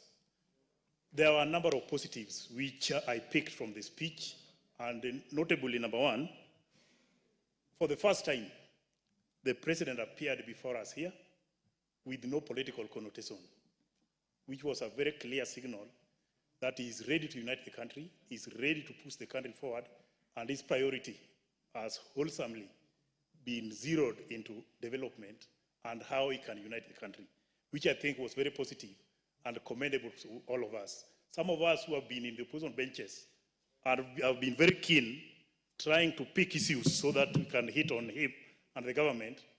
I think he left us with no reason to come out and pick negativity out of his speech. He made it very clearly, and all leaders in this country, I think we have a reason to support his new approach in the political arena in this country. It was very good and very uniting and very straightforward to the development which we need in this country. Number two, on the issues of education, I would say he came out very clearly, and I want to congratulate him for having come out and fixed the issue which was affecting our universities. When the universities were on strike, everybody in this country was concerned. Now that the universities have gone back, I would urge him to go deep into the root cause of the problems in the universities, and we fix it once and for all. We don't want next year to see universities on strike again. Those workers in the university who are taking care of our students should be made comfortable so that this idea of strikes can come to an end and our people can get positive education from our universities. On agriculture, as most of our members here have pointed it out, I would say the effort put in agricultural sector has bore a number of fruits, because now we can clearly say that there are some hope in agricultural sector for improvement and harvest, which will sustain food security in this country. On this issue of killings which are affecting our ladies, even though it came out and it's very painful to all of us, but I would want us to look into it keenly, because as a country, people cannot rise all of a sudden and start killing each other. I think the stress level in this country should be re-examined. Kenyans must be going through very difficult situation in this country. Even though we are talking about inflation coming rate, the cost of living has not come down. And people are now trying to vent their stress in wrong areas. That's why we are seeing a number of deaths. Even though some of our colleagues here have urged the ladies to be careful, it's true, security starts with yourself. But again, that security which starts with yourself should also make you to be self-protective. You protect yourself as you protect others. No one have a right to kill another one. If that one can reach a level where we are today, then we need to come out very strongly against it, but the government need to go deep and examine the stress level in this country, because there is something wrong. We may be treating symptom, but the real disease is lying somewhere. That's why we can see things which you cannot report yourself as happening in your own country. It is something which is unbearable, and we need to re-look into it. On Adani issue, I just want to urge our president not to abandon the issue of PPP, because this country cannot develop without PPP. But let us do them above the board, which will not attract criticism from all corners of this country. We need to go and do something better. Like now, if you compare Ethiopian airport with the Jomo Kenyatta International Airport, Jomo Kenyatta International Airport is a shame compared to Ethiopia, because we are not doing any business here. When you look at the number of passengers going through that airport currently, it's not even a third of what we are seeing in Ethiopia. It's a very, very concern which we have to tackle as a country and ensure that we compete where we are supposed to be. If we are now competing with Dar es Salaam, Rwanda, I think we are not in that league. There must be something very wrong for us as a country when it comes to transportation by air. We need to do something. If PPP will solve it, let us allow PPP to come in, but let it be done above board so that we don't come across. Give him a minute. You have a minute to wrap up. Proceed. Yeah, so that we don't repeat what has happened, which has caused a lot of embarrassment to our country. But we need an airport which can compete with Ethiopia, not Rwanda, not Tanzania. That's where we are supposed to go as a country. On SHA, people have talked a lot about it. I don't want to repeat, but what I'm saying, the success of SHA will depend on government facilities, county referral hospitals, all the Kenyatta hospitals, Moi teaching and referral, all government facilities. No matter how we fund SHA, if the government facilities will not add to what we need as Kenyans, SHA will not succeed. We need facilities well facilitated by the government, not a facility where you go and you are told to go and buy medicine. Kenyans will lose faith in SHA if the government facilities are not well fixed. Thank you very much, Honorable Speaker. Bedzimba.